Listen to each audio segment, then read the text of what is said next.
16,100। तो हम उनके भी दर्शन करेंगे।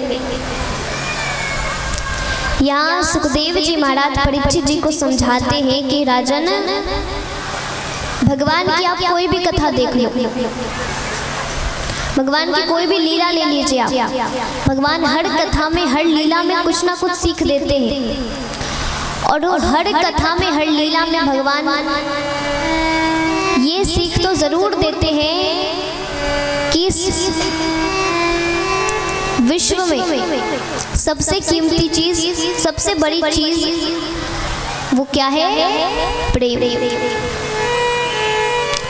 निस्वार्थ प्रेम, निस्वार्थ प्रेम सबसे कीमती, सबसे बड़ा है। निस्वार्थ प्रेम इस जीवन में, इस सृष्टि में सबसे बड़ी है। चाहे वो किसी भी रिश्ते का प्रेम हो, माँ बेटे का प्रेम हो, भाई बहन का प्रेम हो, माता माँ बेटी का प्रेम हो, मित्र मित्र का प्रेम हो, किसी भी रिश्ते का प्रेम हो, निस्वार्थ प्रेम बहुत बहुत कीमती होता है। इसलिए इस जीवन में बहुत कीमती है प्रेम।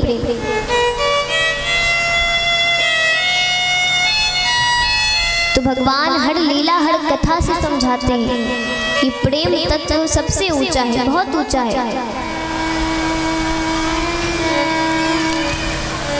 तो इस प्रकार भगवान के 8 विवाह होते हैं। अब हम सभी भगवान के 16,100 रानियों की ओर चलते हैं।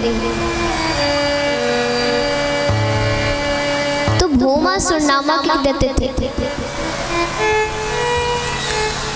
भौमासुर ने अलग अलग राज्यों से 16,100 राजकुमारियों को बंदी बनाकर रखा था। उनका ये मानना था कि इनकी बलि चढ़ाने से मैं बहुत शक्तिशाली हो जाऊंगा, अमर हो जाऊंगा।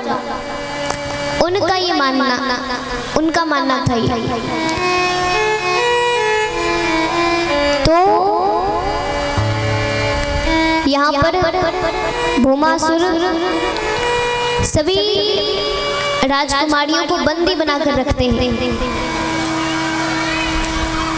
यहाँ राजकुमारी भगवान से प्रार्थना करती हैं कि प्रभु हमें यहाँ से लेकर जाइए, हमें अब इन बंदी गृह से बाहर निकालिए, हम पर कृपा कीजिए। तो भगवान नारद जी को भेजते हैं। नारद जी जाते हैं, भौमासुर को समझाया, देखो अरे इन राजकुमारियों की बलि चढ़ाने से कुछ नहीं होगा। कोई भगवान नहीं चाहते हैं कि किसी निर्दोष की बलि चढ़ा दे तो वो तुम्हें वरदान देंगे, ऐसा कोई भगवान नहीं कहते। तो इनकी बलि चढ़ाने से कुछ होगा नहीं। तो भगवान श्री कृष्ण का ये संदेश है कि तुम इन्हें छोड़ दो, इन्हें जाने दो, इनसे इनकी बलि चढ़ाने से कुछ नहीं होने वाला, इनको जाने दो, वरना भगवान तुम्हें नहीं छोड़ेंगे। अब भौमासुर जो थे वो कंस के बड़े बड़े अच्छे मित्र थे, बड़े प्रिय मित्र थे कंस के। भौमासुर ने कहा नारद जी से कि जाकर उस कृष्ण से कह देना कि मैं कंस नहीं हूँ जो मुझे मार देगा। अरे उस कृष्ण से कह देना कि अगर वो मेरे राज्य में मिल गया तो वापस इस राज्य से जीवित तो वापस वो नहीं जाएगा। बाकी बात रही राजकुमारियों को छोड़ने की, तो उन्हें तो मैं नहीं छोड़ सकता, क्योंकि मुझे अमर होना है, मुझे बहुत सी शक्तियां चाहिए। नारद जी ने बहुत समझाया लेकिन वो नहीं मानते। अब यहाँ नारद जी भगवान के पास आते, उन्होंने कहा प्रभु इन्हें समझाने का कोई फायदा है नहीं, ये समझते तो है नहीं, ऊपर से बिना सर पैर वाली बातें करते हैं। तो आप अपनी लीला कर इनको समझाने का कोई फायदा है नहीं। तो अब यहाँ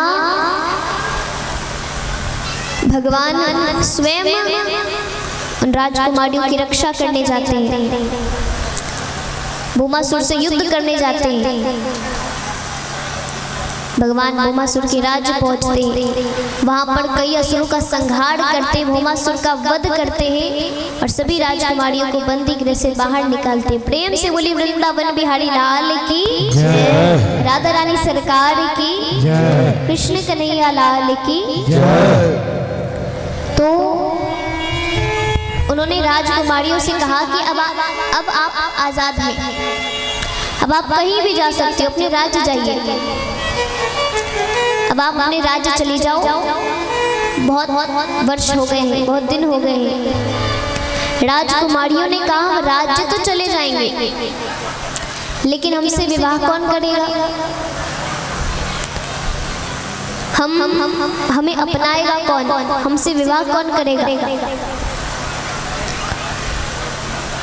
तो राजकुमारियों ने कहा तो राज्य जाने का तो कोई फायदा है नहीं, अगर आप हमें अपना सकते हैं तो अपना लीजिए, वरना हमारे पास बस ये आखिरी उपाय है, आत्महत्या। तो भगवान उन राजकुमारियों को अपनाते हैं, उन सभी के साथ विवाह करते हैं और कुल मिलाकर उनकी कितनी पत्नियां हुई, 16,108। असल में भगवान का एक ही विवाह हुआ है रुक्मिणी जी के साथ, बाकी सभी को अपनाते हैं, अपना मानते हैं,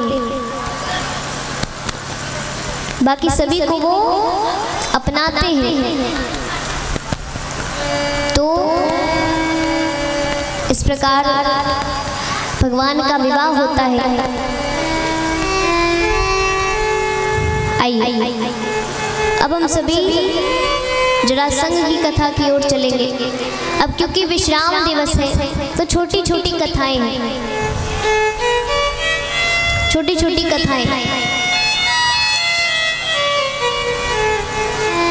प्रेम से बोली भक्तवत्सल भगवान की जय हो, वृंदावन बिहारी लाल की जय, राधा रानी सरकार की जय। यहाँ भक्त कहते हैं कि प्रभु, अच्छा भगवान ने इतने सभी की, इतने सारे लोगों को, इतने सारे लोगों का, जीवों का, पशुओं का उद्धार किया है। तो भक्त कहते हैं तुमने लाखों की किस्मत सवारी, अब सवरने की बारी हमारी। अच्छा कौन कौन अपनी किस्मत संवारना चाहते हैं, हाथ उठाइएगा पूरे पूरे, क्योंकि आज अंतिम दिवस है। आज बस लकीर दिखा दीजिए आज भर, फिर आगे मौका नहीं मिलेगा। तो पूरे पूरे हाथ उठाकर दोनों हाथों की लकीर दिखा दीजिए भगवान पर कि आज अंतिम दिवस है प्रभु, हमारे हाथों की लकीर आपको ही संवारनी है, हमारी किस्मत आपको संवारनी है। तो ये पूरे पूरे हाथ उठाकर और प्रार्थना करते हुए, तुमने लाखों की किस्मत सवारी, अब सवरने की बारी हमारी। तुमने लाखों की किस्मत सवारी, अब सवरने की बारी हमारी। तुमने लाखों की किस्मत सवारी, अब सवरने की बारी हमारी। तुमने लाखों की किस्मत सवारी, अब सवरने की बारी हमारी। अब सवरने की बारी हमारी, अब सवरने की बारी हमारी। सभी लोग तालियों का भाव देते हुए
किस्मत सवारी, अब संवरने की बारी हमारी।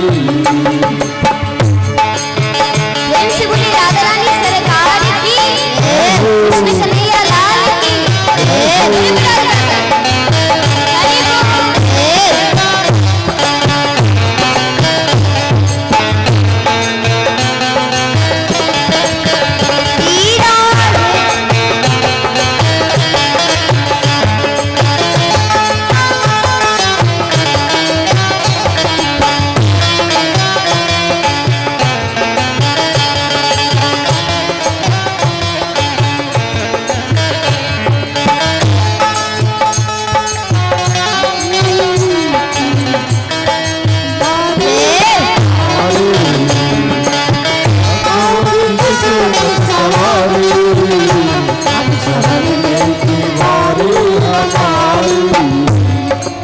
और भक्त कहते हैं कि तुम क्या नहीं कर सकते हो। इतने सारे लोगों की आपने किस्मत सवारी है तो आप तो कुछ भी कर सकते हैं। तो अब हम पर भी कृपा कीजिए।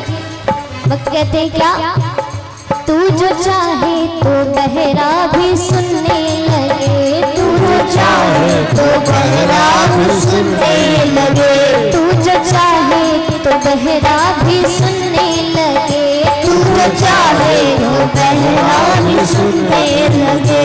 लंगड़ा लूल्हा पहाड़ों पे चढ़ने लगे, लंगड़ा लूल्हा पहाड़ों पे चढ़ने लगे। जिंदगी मौत सब कुछ तेरे हाथ है, जिंदगी मौत सब कुछ तेरे हाथ है। तुम अगर साथ हो तो फिर क्या बात है। रज़ा तेरी मैं, रज़ा तेरी मैं, रज़ा तेरी मैं, हम तो है राजी। शाम नाना हमसे नाराजी, रज़ा तेरी मैं हमसे है राजी। शाम नाना हमसे नाराजी। तुमने लाखों की किस्मत सवारी, अब संवरने की बारी हमारी। तुमने लाखों की किस्मत सवारी, अब संवरने की बारी हमारी। तुमने लाखों की किस्मत, अब संवरने की बारी हमारी।